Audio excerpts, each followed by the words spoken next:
जय शिवराय. मी सूर्यकांत देवराव भोरे, राहणार वडवणी. मी आज उपोषण ह्याच्यासाठी बसलो आहे. वैद्यनाथ सहकारी साखर कारखाना लिमिटेड, पांगरी, तालुका परळी, जिल्हा बीड या कारखान्याला 2020 आणि 21मध्ये मी ट्रॅक्टरनी ऊस वाहतूक काम केलेलं आहे. तर आजपर्यंत मला त्याचा 1 रुपयाही मोबदला भेटलेला नाही.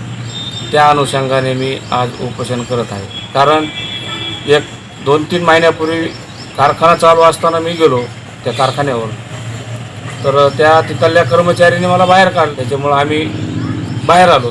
बाहेर आल्यानंतर आम्ही त्याला बिलाची चौकशी केली.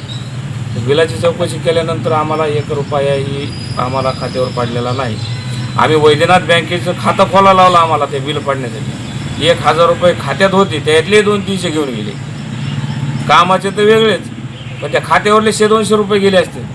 आणि विचारलं तर म्हणते तर मॅसेजचे गेले आणि फलानं गेले. आमच्यासारख्याने काय करायचं? आमचा संसार उघड्यावर यायला.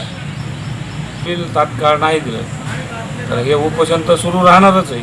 पण तहसीलदार साहेबांनी आम्हाला जर पत्र देऊन जर बाजूला काढलं तर मी इथं एक झाड आहे, त्या झाडाला फाशी घेणार आहे डायरेक्ट. आणि जे काय कोणी त्याचे कर्मचारी, चेअरमन, व्हाईस चेअरमन ह्यांच्यात चिठ्ठी लिहून मारणार आहे मी. काय होईल तर होईल. मग संसार आकरबी उघड्यावर पडला आणि तक्करबी पडला आहे. वैद्यनाथ कारखान्याचे चेअरमन, व्हाईस चेअरमन, शेतकी अधिकारी ह्यांचे असे क्लिअर कट नावं टाकूनच फाशी घेणार आहे.